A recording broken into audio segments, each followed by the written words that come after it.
Hello, this is Frank Falvey with Frank Presents, and today it is my great privilege and honor to have Brian Cousins on the show. Brian, welcome. Good to see you again. Thank you for the invitation. I really Oh. appreciate it. You're entirely welcome. As you can see, Brian is a musician. He's going to sing some songs for us. But who else is Brian Cousins? So I am a chemist by training. I've got 2 graduate degrees in chemistry.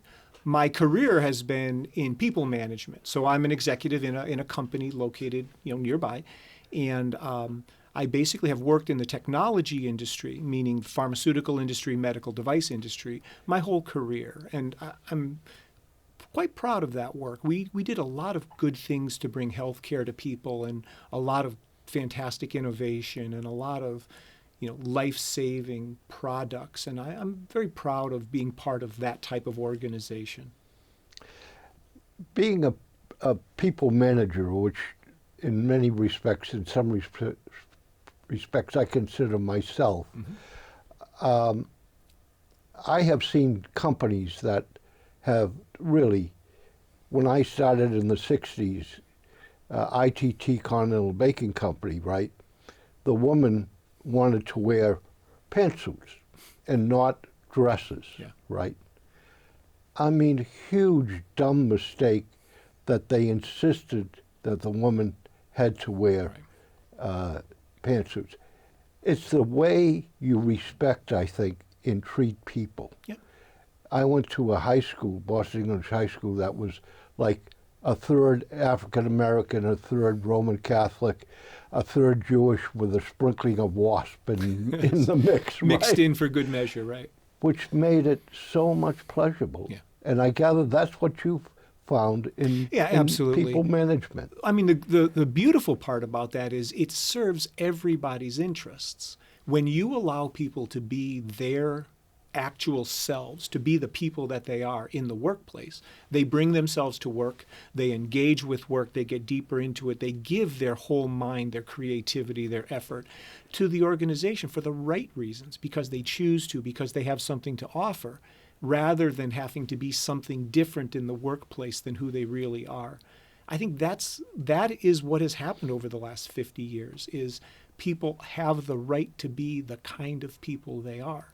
All these social conversations we're having about transgender people, about the rights of same-sex couples, all of these conversations are about, do we respect the right of people to be the actual people they are? And do we trust them to be their authentic people? It's a social conversation we're having right now, but it's at a time when we've made tremendous progress on allowing people to be themselves. One of the things about being Brian, I understand, is that not only are you a vegetarian, but you're another name. A vegan, yeah. And what is a vegan? A vegan is a person, so it has many, many components. On a dietary level, you eat no animal products, no fish, no meat, no cheese, eggs, dairy products. On a personal level, you don't wear leather. You don't go to zoos or to dog races or to horse races. You use personal care products that have not been tested on animals, that do not have animal ingredients. It's the construction of a life that is fully respectful of the consequences of the products that you consume in order to manage your life. That's your clothing, your personal care products, the toothpaste that you use, the foods that you eat, what you do for entertainment. That respect and understanding the impact of that on things beyond just yourself, that is at the center of what veganism is. So you also seem to have a different lifestyle, a style that you have quoted as purposely thought about and purposely implement. I use the word intentional. Intentional, right. And so I think it's part of what I talked about a moment ago, about people being able to be their actual selves, that when people do what they do intentionally, it is the right thing for them to do. The concern is the expectation of conformity to something that is not a person's authentic life or authentic self, that's when people start to rebel, and that's when people don't really engage the way you would like them to. So my own personal view on what I do is I do what I do because I have thought about it, because it is intentional, and because it is in keeping with my values. That again is another element of how I made my way from being, a meat-eating kid to a vegetarian to a vegan, is that intentionality. But how in your life have that developed? I would imagine that it's taken some years to refine that, or to explore where you might have made a decision that years later you're not particularly happy with, Right. but you intentionally made that decision. Yeah, you're right though. The journey to veganism, it's a journey. And so for me, it started with the realization when I was in graduate school in Wisconsin, the realization that the practices used in animal agriculture were practices I simply didn't support. I was horrified. I learned a lot when I was in graduate school. I learned a lot about how veal is produced, and I was horrified. And my mindset is, if I see something that affects me and I am strongly opposed to it, I boycott. I have what I would consider a boycott mentality, which means I will not do things that are not part of my belief system. And even if that means I have to do things to accommodate, I've got to find something else to eat. I've got to find other types of entertainment. I've got to find other personal care products. My mindset is such that I will not contribute to an industry that I find to be offensive, and I will take effort and I will take action to live the way my conscience tells me I need to live. That's the intentionality. The Native Americans have great respect for animals. Yep. And many times, if they come along and there's an animal hit by a car on the road, they will stop, say something, remove the animal to the side of the road. Is animal respect part of who you are? Absolutely. It is. And I would never, first of all, I would never legislate what other people can eat. I would never legislate the kinds of personal care products or the kinds of entertainment other people can have.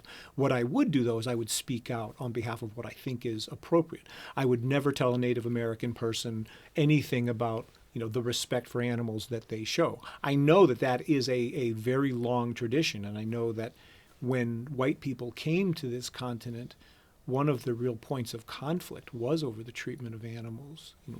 Enormous numbers of bison slaughtered for no reason and just left to rot, where the people who lived there, the indigenous people who lived there, were horrified, because for them, the taking of a life was a sacred thing, and it was something done because there was no alternative. Every part of the animal was used, and it was done with respect. It was done with honor. That is intentionality, absolutely. And I have no problem with that legacy, and I have no problem with that history. I've got a lot of problem with white people coming to this continent and decimating the wild population. That was just not good. How do you find solitude in the woods or the wilderness, or what might be left of parks, or in the White Mountains or the Rockies? You've experienced different Absolutely. Climate and cultural changes.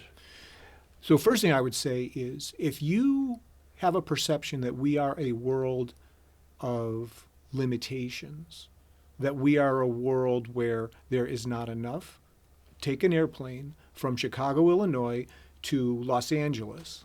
You will see a city or two. You might see Denver, and then you will see what looks like an empty forest.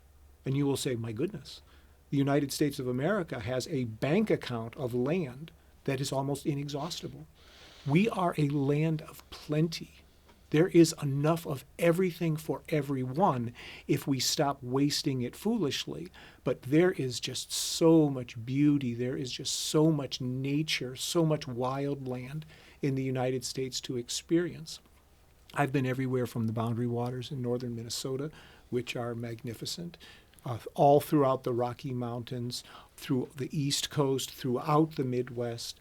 And I have been struck, everywhere I've lived, I've been struck by the amount of nature, by the health of that nature, and by the welcoming that exists. We're a pretty smart country. Have you ever thought about New York City, Manhattan? In the middle of Manhattan is Central Park. Central Park is not a true wild space, but it's meant to be wild space for the people that live there. As a piece of real estate, it is priceless. Can you imagine the commercial forces attempting to turn that into high-rise condominiums and businesses? And our forebears pushed back on that, and they said, no, people need this. Teddy Roosevelt establishing the national park system. People need this in protecting vast amounts of our country from commercial interests. It was genius. And we should celebrate that legacy. Celebrate the fact that we still have so much natural area. We still have so much nature, so many forests and streams and rivers and prairies. We have so much to be happy about, so much to be proud of. In your education in chemistry, I imagine that you learned a lot of different information that formed your opinion about animals and reaction of plastic and just how to dispose of general waste. Can you talk a little about your chemistry background? I can, sure. And how? It's an interesting thing because there's this inevitable tension between making something durable and long-lasting and making it possible to biodegrade. That is a constant tension. We're making great progress on biodegradable plastics. One theme, though, I think we have seen throughout our history is we have implemented technologies before we truly understood the consequences of those technologies. DDT is a perfect example. You could talk about cyclamates, right, that artificial sweetener. We have developed a technology, we've invented or discovered something, we've identified a problem that thing can solve, but we haven't stepped back and said, let's understand the full consequences of that thing. Let's make sure that it isn't going to do something unexpected or undesirable that we're then going to have to clean up from. I used to live near Syracuse, New York. And in Syracuse, New York, we have a lake that was basically destroyed by untreated sewage being dumped into it for 50 years. It became one of the Superfund sites from the RCRA Act back in the 70s, which was, again, really a beautiful piece of legislation. For 25 years, there has been a boat riding around that lake, digging up the base of that lake, the bottom about 6 to 12 inches, pulling it up onto the surface of the boat, offloading it onto trucks, and that is then landfilled. The lake is not pristine, but it is healthy enough to support fish. It is healthy enough that the fish from there, for people that eat fish, can be eaten. So again, we did some things that we didn't understand the full consequences. The cost of remediation when we've killed a lake was enormous.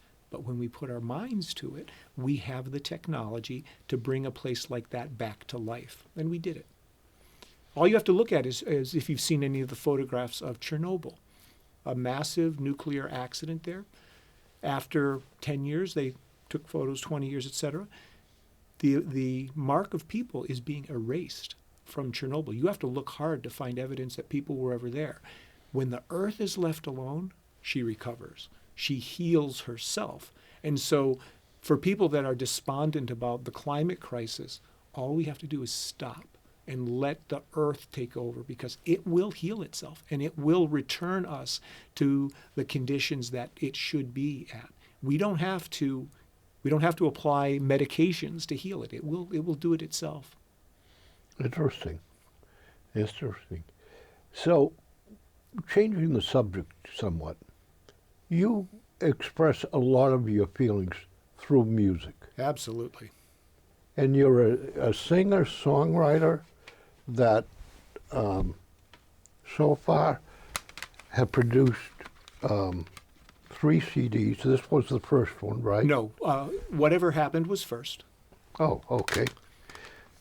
Whatever Happened was first, and that seems to be a scene of. How would you describe the scene? It's sort of a road to nowhere, and somebody kind of twisted up in uncertainty and confusion, and they're kind of wondering, what's going on? And you have a number of songs on this CD. Yep. And when was this one produced? That was published in '07, so that's my oldest record. Okay. And then came the Winter Song. Winter Song, yep. And how would you describe Winter Song CD? Folk rock. It's really what it's about is it's about everyday situations and the beauty that can be seen in the everyday. It's also about sort of the healing that music offers. Music is tremendously therapeutic. That was released in '21. You seem to be, in your songwriting, reflection of not only of who you are, but a reflection of different conditions, of different thoughts. Absolutely. One thing I would say about my songwriting, I mean, music is a fundamental thing, I think, for the human experience. I think all humans are musical. They may not have unlocked it, but all humans have music in them. For me, writing songs, performing, we perform quite a bit.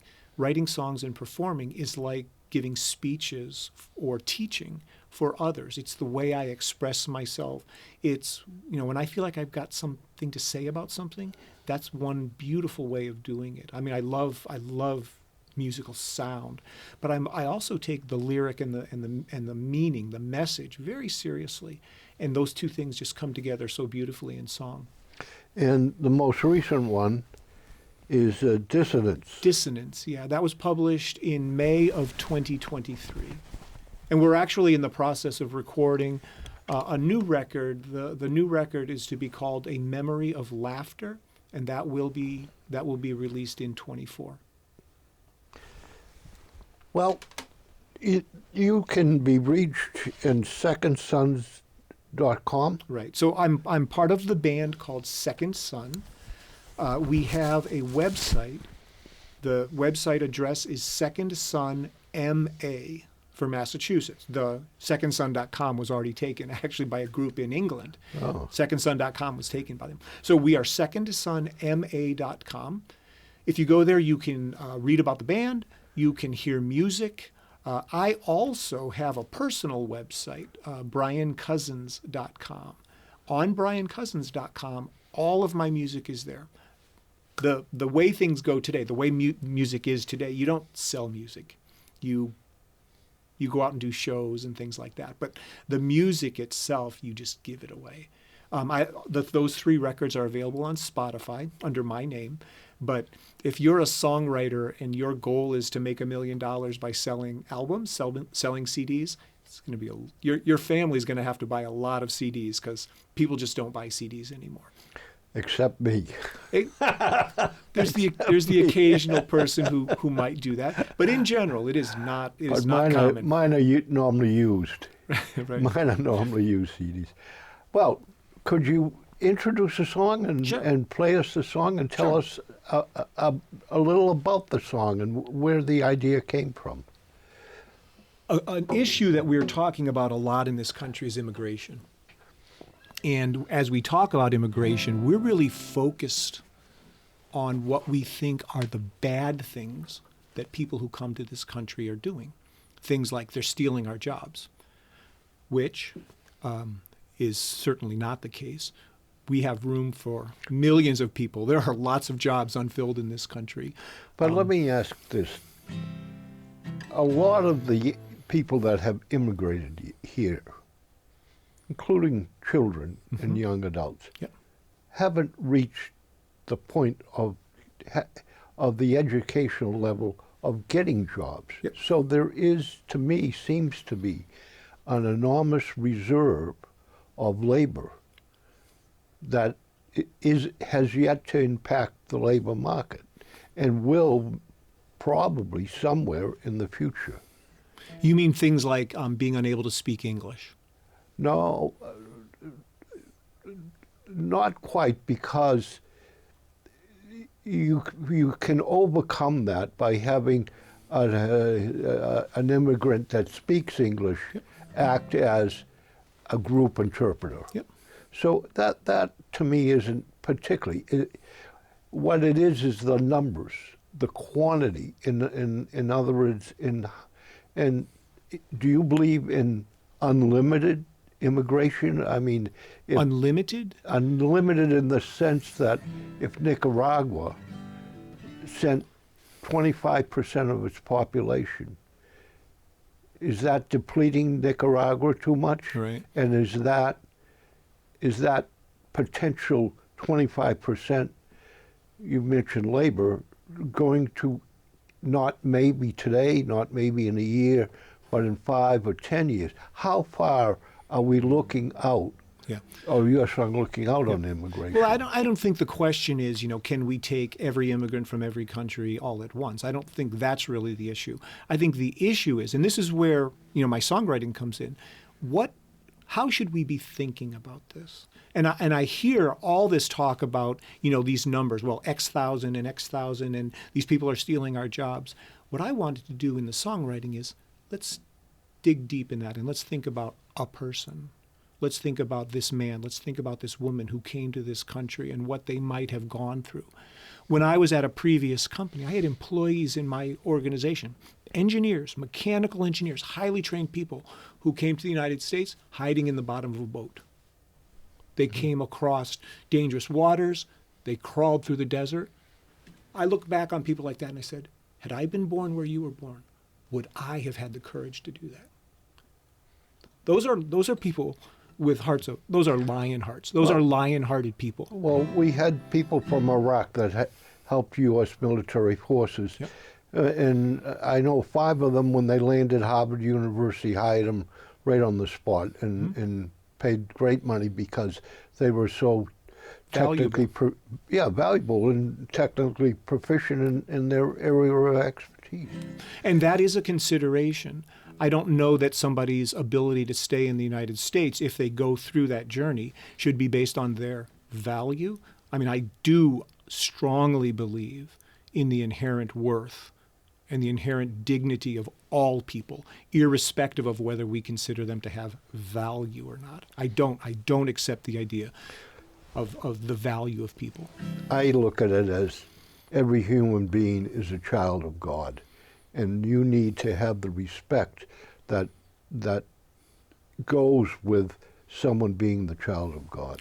And I think that respect means you don't put razor wire across rivers. You don't. The whole notion of being illegal because of your physical place in the world, to me, just seems contradictory to the dignity of a human being. How can you be illegal? So the song. This is called We All Come From Somewhere.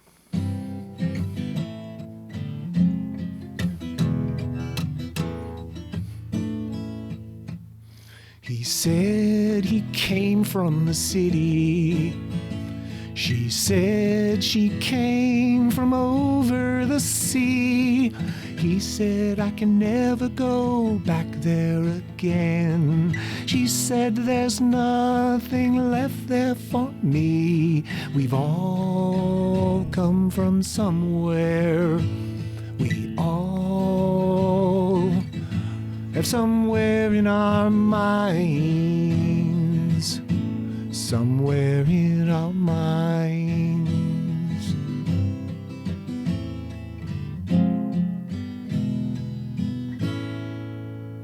I have seen both joy and pain. In the end, they feel the same. I will be forgotten.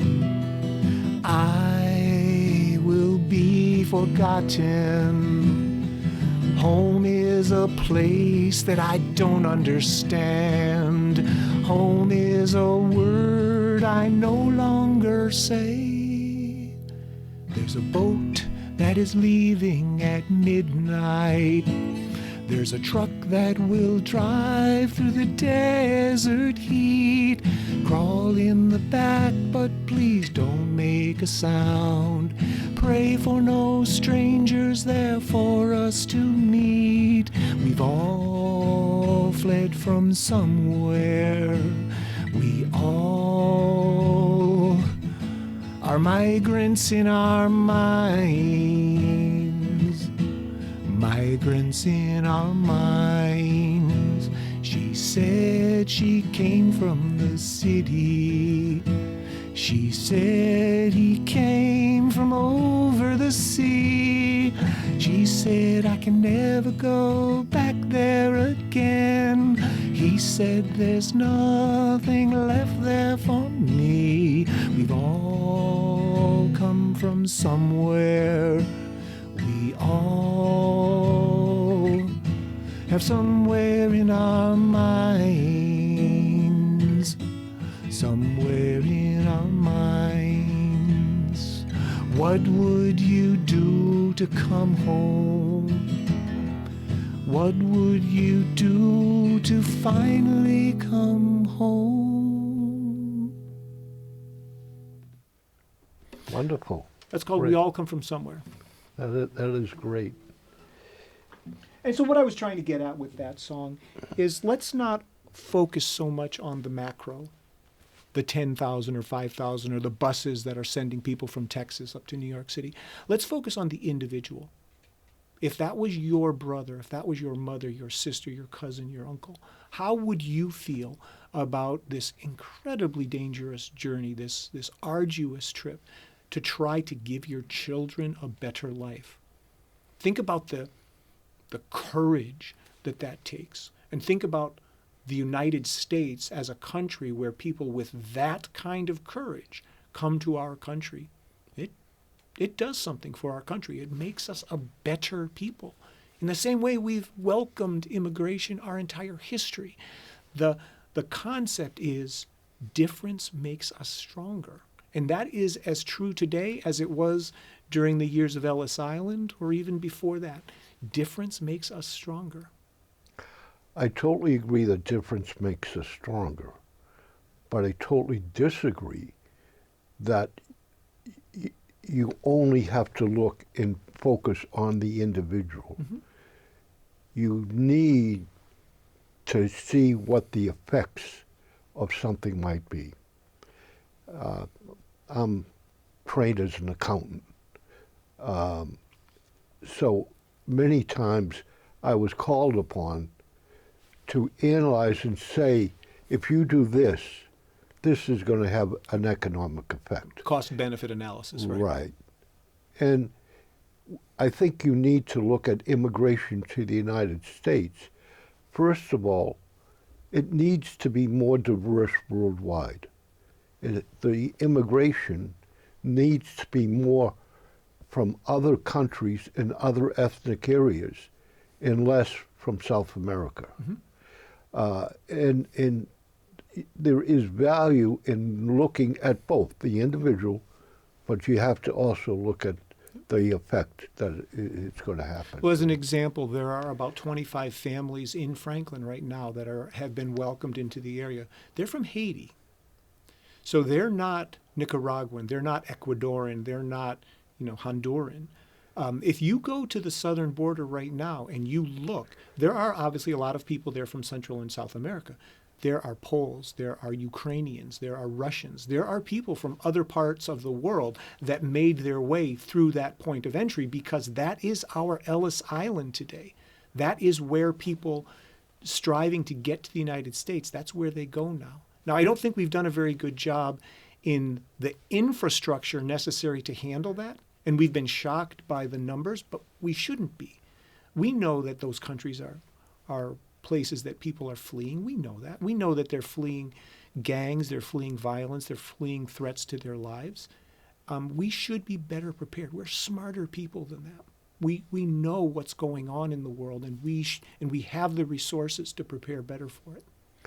Just to define Haiti, Haiti is probably one of the poorest countries in the world. Absolutely. Has gang violence. There is a doctor here in the Massachusetts area that has founded an outstanding medical clinic way in Haiti. I still think there's money that George Bush and Bill Clinton raised for Haiti disaster that probably still hasn't been spent. Right. So Haitians speak a French dialect, A Creole. a Right? Creole dialect. It's a something of, and they're surrounded by water, poor.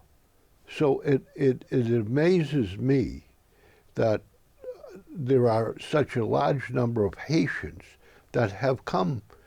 I mean, how in the world did they get here? I mean, what was their travel? They had to take boats. Somewhere. But think about when humans really do things. When your life is in danger, when your children's lives are in danger, they're seeing their lives and their children's lives at imminent risk. They will risk their lives for their children to make it to this country. We need to honor that. We should not be condemning people who do that. We should be honoring the sacrifice. Well, moving on to another subject. You have an amazing definition for love. Now, I'm not sure I completely would wholeheartedly adopt that definition for myself, but give us your definition of love. Well, I think it's a very simple word. I think we get very confused because of the conflict between romantic love versus other types of love. But love is involvement. Love is understanding. Love is, I cannot be happy if I know you are unhappy. And if you are facing hardship and if you are having difficulty, I will do something as an expression of that to try to relieve that hardship or that unhappiness. It's the simplest thing in the world. Unfortunately, it gets very wrapped up in all of the other meaning that comes with, coupling and marrying and having children and that kind of thing. But at its most basic level, love is a thread that weaves all human beings together. I am concerned about your well-being in the same way you are concerned about my well-being. And love, which is that glue, which is that thread that connects us all, it is what causes me to take action to try to make your condition of life better. But you had a special definition between you and your wife of what love is when something like this, that you wanted to make sure you were giving to her to fulfill her life, and she was willing to fulfill your needs in life. That's an element of it, right? So it's on one level of the spectrum, there is that romantic love and there is that partner love. And I think that is, to be frank, that's one of the meanings of life, is to give your life to another person, whether it's your children or whether it's your spouse. But I think to live a whole life, you couple for life. And that's why I am an absolutely strong supporter of same-sex marriage.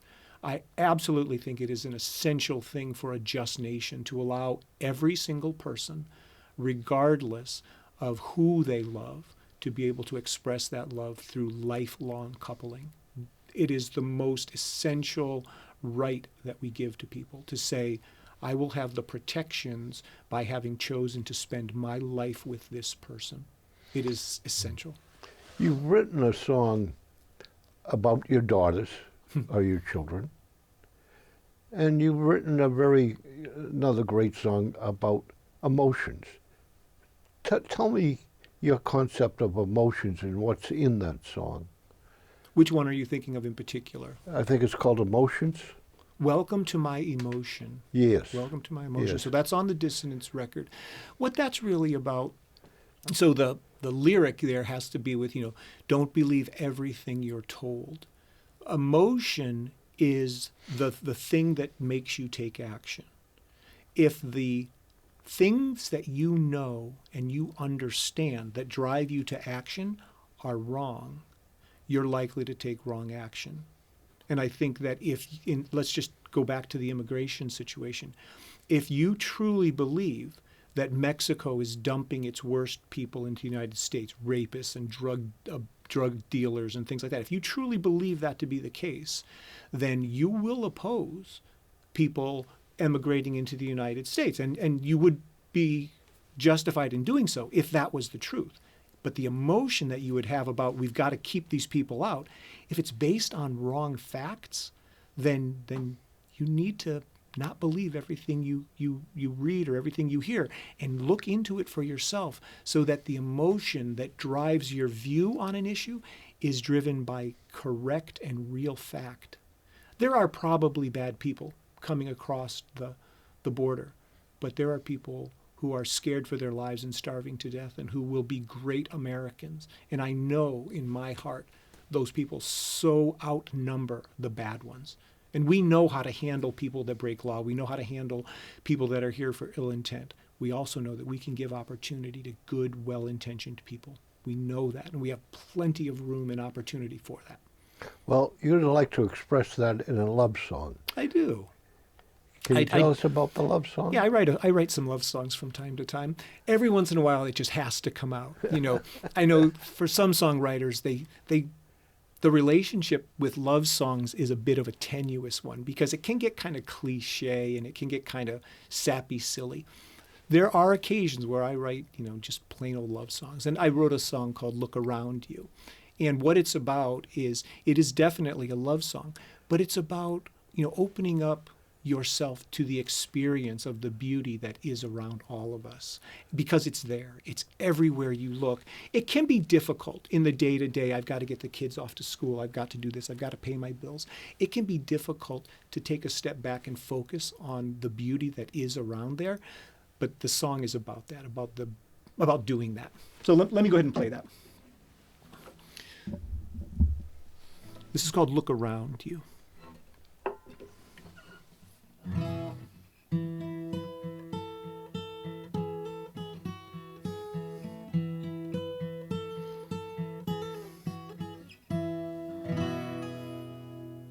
Do the young girls still close their eyes when they're kissing?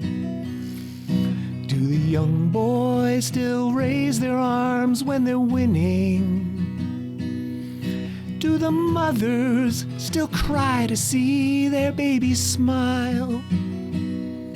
Do the fathers still walk their daughters down the aisle?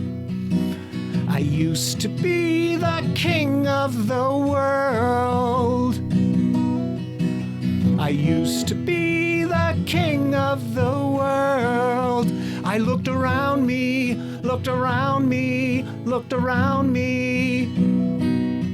I looked around me, saw the beauty all around me. La la la la la la la la la la la la la la la la la la la.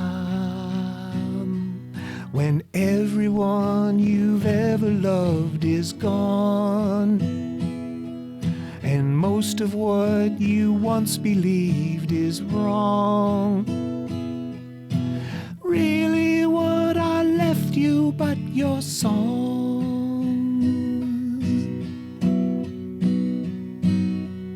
Do the oak trees still share their leaves in autumn? Does the winter moon still transport you to solemn? Does the spring still spread into the hills so sweetly? Does the summer sun still break your heart so completely? I used to be the king of the world. I used to be the king of the world. Look around you, look around you, look around you. Look around you, see the beauty all around you.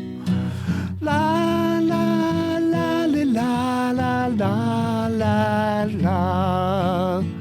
La la la la la la la la la la la. Do the young girls still raise their arms when they're winning?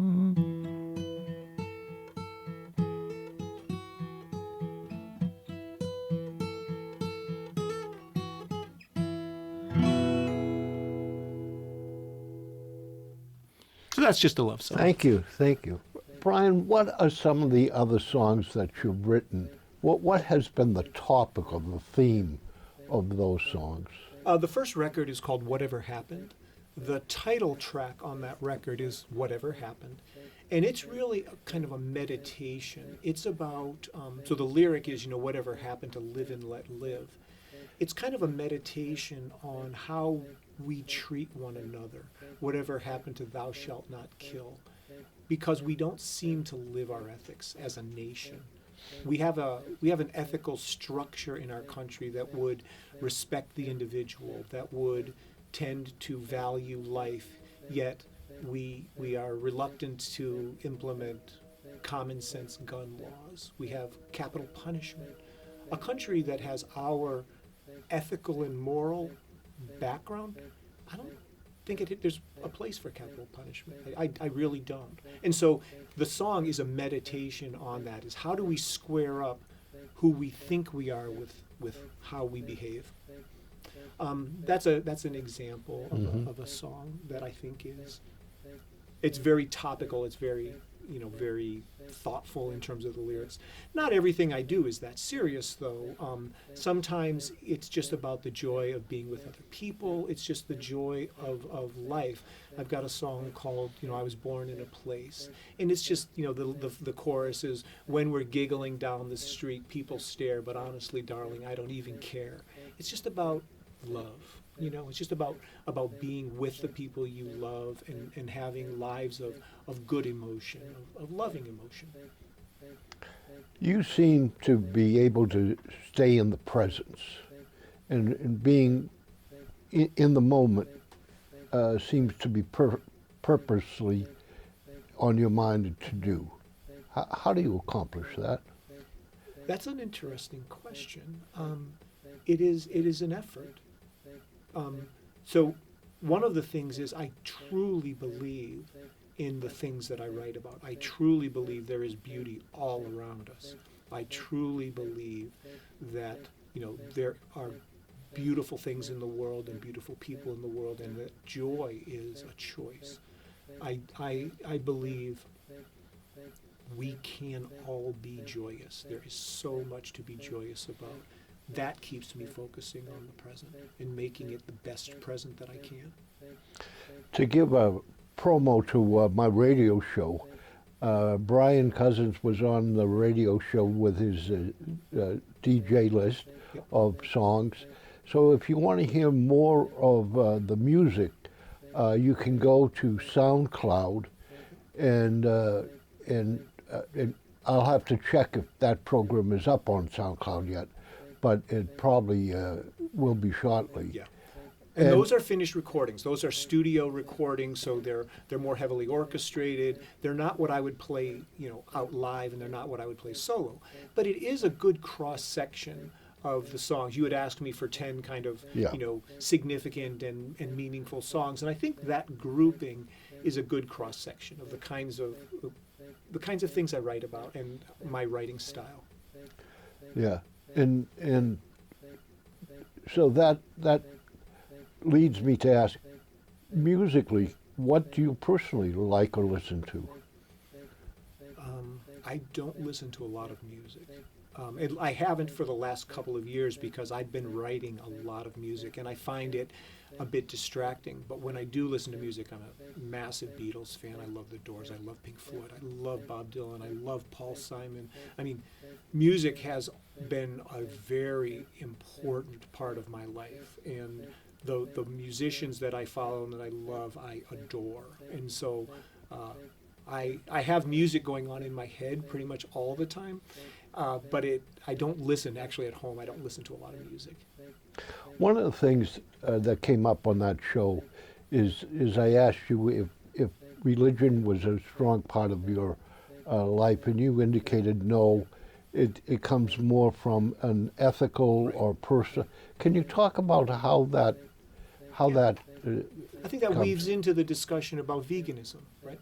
So I think, religion, I didn't have a strong religious training as a child. I am a Unitarian, so I do attend the First Universalist Society in Franklin, which I love. It is a wonderful, wonderful place. Any of your listeners looking for a welcoming religious experience, the First Universalist Society in Franklin, I would so highly recommend it. It's just such a wonderful community of people. But that said, you know, what I look for when I think about turning my focus inside is who am I and what do I believe? What are my ethics?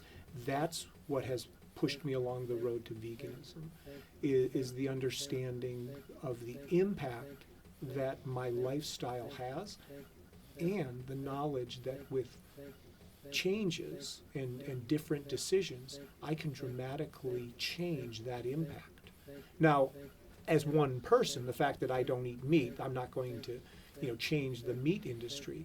But what is going to happen is, I will talk to people, I will network, I will make people aware of why I've made those choices, and it will get people realizing that the way they eat, the way they entertain themselves, the healthcare products they use, the clothing they wear, that's not a requirement. They're free people. We've got agency. We can choose what we want. Be intentional about it. If what you're doing doesn't really reflect your ethics, do something about it, because you can. Do you take a time what, to what I would call meditation or reflection on what you've done in the week or the day, or do you take purposely time to reflect on what may have changed your beliefs or what might be pressing? I don't meditate. I do think a lot, though.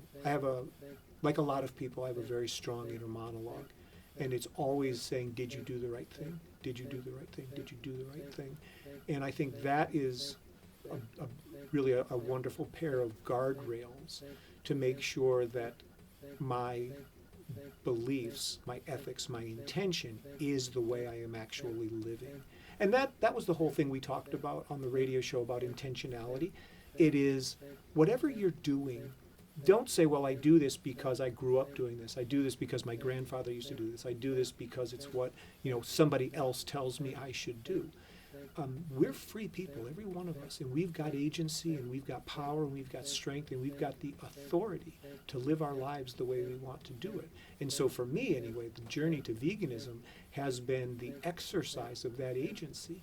It has been me taking my life into my own hands and saying, what do I believe, and how do I live a life that is consistent with that? Brian Cousins, what's the question that I haven't asked you that you would like to address?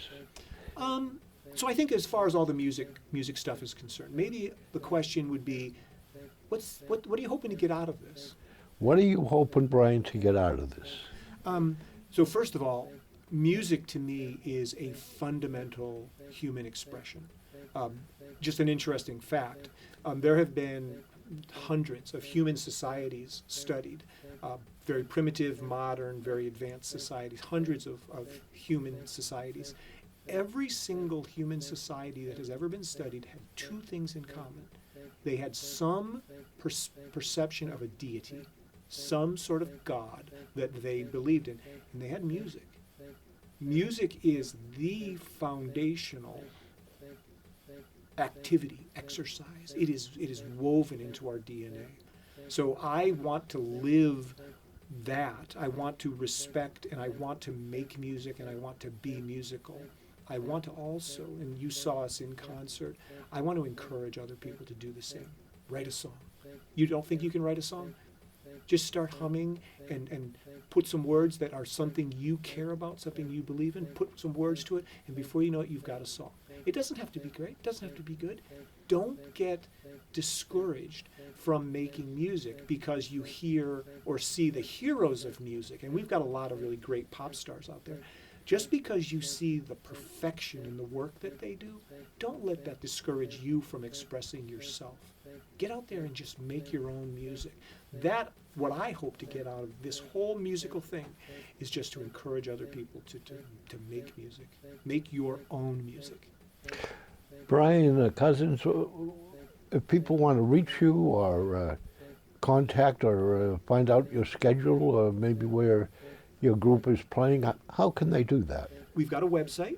The website is www.secondsunma, and that sun is S-O-N, secondsunma.com, and you can get all kinds of information there.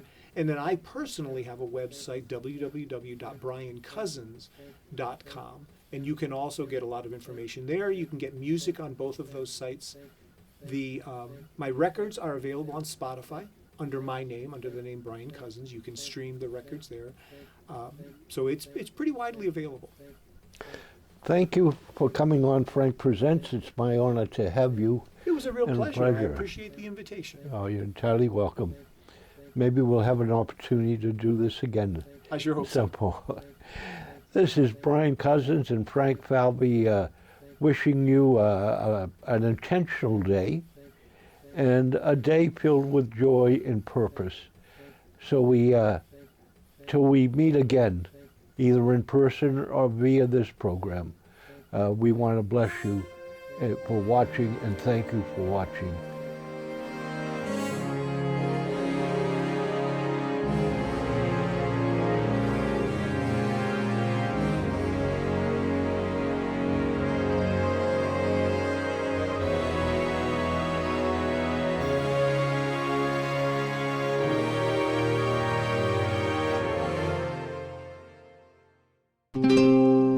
This program was made possible by your Franklin friends and neighbors, good folks just like you. Thanks for supporting Franklin TV. And thanks for watching.